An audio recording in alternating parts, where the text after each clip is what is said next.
Hello, Wale. How you doing? I'm doing good. I'm doing good. Thank you for having me. Thank you for bringing me on board. It's been nice to reconnect again. It's been Great. nice, nice.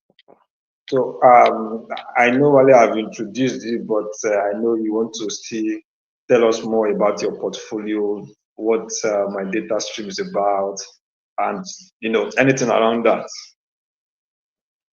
Oh, okay. So, just like you said, my name is Wale Ameen.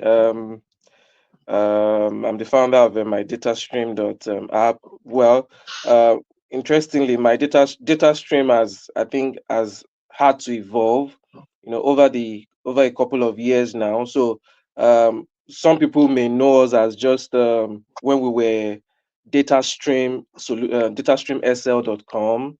That was how we founded. That was the initial URL, and that was for many years. And then many people might also know us as a payment platform when we relaunched um, say 4 years back now, Mm, but when we did a relaunch, uh, that was another phase of our existence. And then before we had some challenges, and then we had to probably go offline. I think we had to go offline for a while. And then, I myself now had to do one or two things, resettling and re-strategizing. And then before we now came back as what we were initially known for, right? So now we're now known as my app.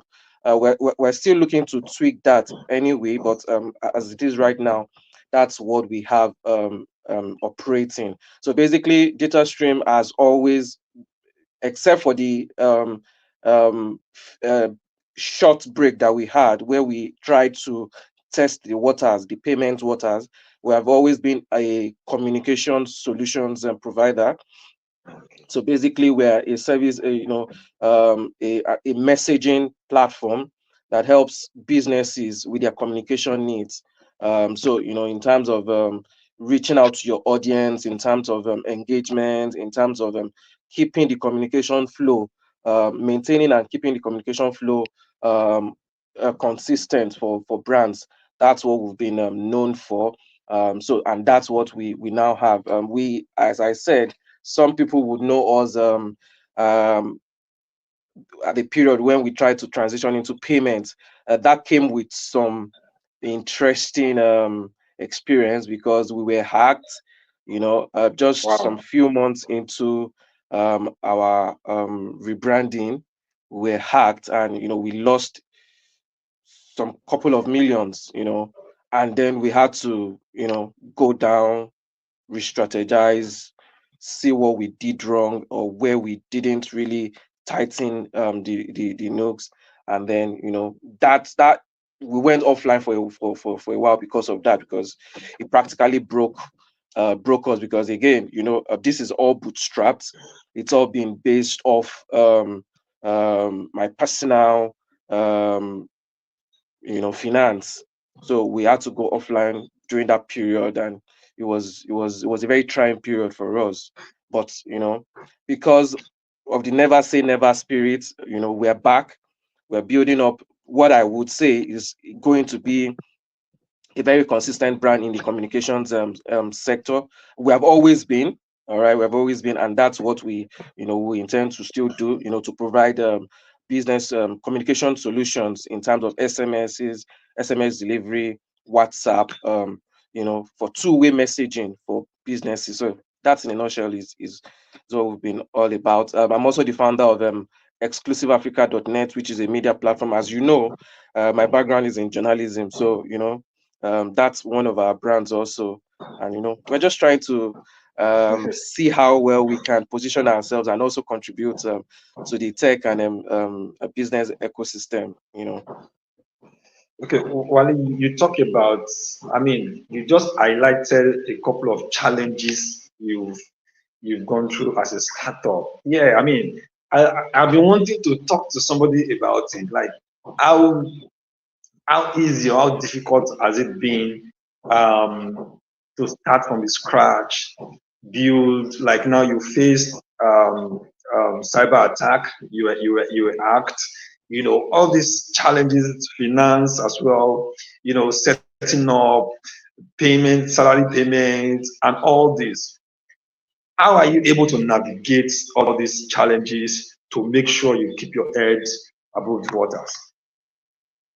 Okay, so I think that's a very interesting question because again, I think that's one of the things.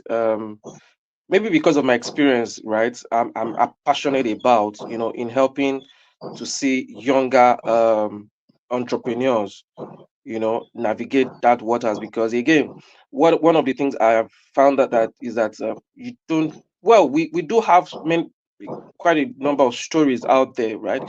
But I feel that we don't, maybe because of the climb we also come from, right? People don't really tell the stories, as it is, as it really Yeah, is, the nitty true, gritty. true, If you true, true. ask someone, the popular parlance you would hear is, na God, we thank God, Mm. and we hide so much under that phrase, we thank God, that, Yes, we people, people, don't, people just see success. They just see the success. They see the money. They see the yeah, big things. But those process, is what people you know, hide. yes, so like for like us, we started out with, I think, a fund that was loaned to me by one of my big mummies, in church, back then. I think it was about 50,000 naira back then, some 7, 10 years ago now. It was good money as at that time, and that was what we launched with. Interestingly, I'd had that passion to um, do go into that sphere, right, for a long while, even before we launched. But there was no finances. I was still struggling, personally, with my school. I was still in school then. Okay, I had just finished. I just finished from Yaba Tech as at that time, and it was very difficult, getting the resources until I shared my dreams with one of my big mentors, and she looked at it, and her family loaned me, and that was where we started off from. So it's one of the big challenges, if you don't have someone to, probably a big uncle or a big um financier, usually very It's difficult, difficult. to start up and all of that.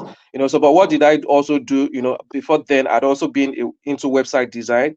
So I was offering website design, to schools, to colleges all around First Stack, all around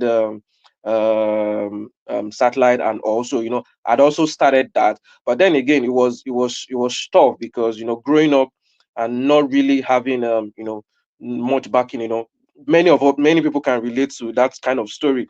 You True. have to, just go all out, for yourself, and you know with few support from family. Yeah, even parents too are also struggling. So it's quite understandable. So it was challenging starting off from that phase. But thank God we were able to launch. I started off with 50,000 naira. We registered the domain, set it up, and started getting clients. And it was actually beautiful. My story, I think I learned a whole lot because within a year of our launching the platform, we were actually doing some very good numbers, in thousands. We were Wow. having a close revenue of, say, I think 700, 3, 4, 5,000, 500,000, on a monthly basis. And that was where, personally, I picked up from. That was one of the things that also helped me, in moving forward and all of that. And gradually moved on. But again, the next challenge that came on was the fact that, one was the challenge of the big players in the telco industry, in Nigeria's True. telco industry, which really, really ruffled us. One challenge I personally faced was, in scaling up, because there was really no financing, to grow the business. We were To having take you to par to with the those big yes boys. to the next level. We're having to, on one side, um re plow back the few profit, the little profits in there. And then again, at a point also, right, the Nigerian communication sector became very, very competitive. You had so many platforms coming up, and then the telcos too, began to release some very, very strenuous, Policies, stringent um directives, that was, laws. stifling the growth. So that was one of the growth, dwindled at a point, and then plowing back the little profit we had, as well as also maintaining ourselves, became a very big issue in there. And so it was just at a point, I had some personal challenges also, and so that's affected the growth, and we just went downhill a little at that point. And at a point we had to just we had to go offline. Yeah, we had to go offline at that point. I think after about in our third, fourth year. Again, another challenge we had was that some of our major um, clients also bulked down. So we had loss of revenue. So in the place where we were making, having some good numbers, it went down, went practically down, down and down and down. And then at a point, sustaining the platform was becoming impossible. So, that's happened, and we went off, and life took its course, and then I went back to paid employment, you know, and the story just goes on and on. So it's been a whole lot of challenges, it's been a whole lot of upheavals. But I think one of the things that has kept me on has just been that spirit of knowing that there is more to life, wanting to be, a change agent, to do something, has just been that driving force for me. So I would say, that's just been it. Okay. Wale, now you are in the UK now. You reside in UK. Um, do you still have that passion to run that business right from the UK? And are you limiting it to Nigeria alone, or now that you are based in the UK, you are looking to globalize it? So definitely, like I said, I think 4 years back, I can't remember for the life of me, I can't remember the exact dates now, because yeah, so many things are, running after so many things. I can't remember. 4 years or so ago, we tried to transition into a payment platform, but that met with a very massive brick wall. Like I mentioned, that was, I think, 3 or so months into the relaunch. We got hacked. You know, the little resources that we had in there was siphoned. You know, and we're empty. We're practically emptied. Our accounts were practically emptied overnight. Overnight, it was practically emptied. So the Wow. little bootstrapped funds that that had come up, was lost in a twinkling of an eye. It was a very, very interesting experience. It was really shaking for me. It was really, because again, this is just personal funds, right? Yeah, you have to take care of yourself. You have to do things and all of that. So it was Wow. really, really challenging. It was really, really challenging. At that point, we tried to keep our heads above waters for 1 or 2 other months, but it was obvious that we had to go down for a while.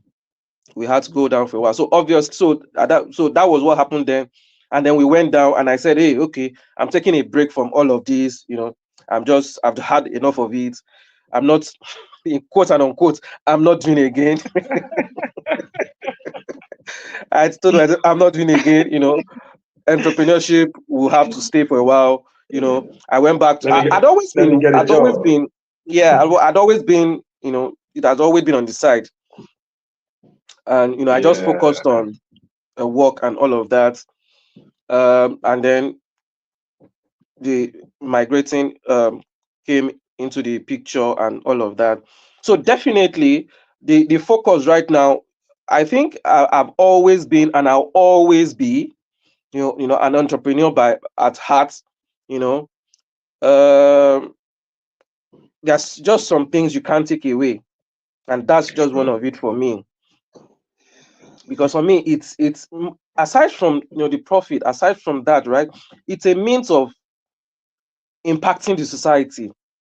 It's a joy for me when I realize that, hey, a solution that I've created is adding value to probably somebody, to probably a business, that just because I exist and because I'm doing something, I can contribute, to the well-being and the growth of the society. It just gives me that joy, and that's my safe place. That's what I derive, maximum joy from, knowing that I have a solution for the world that is blessing someone out there, that is making a difference. And that's one of the things, I've always shared with anyone, anybody that knows me, right, would have heard me say this.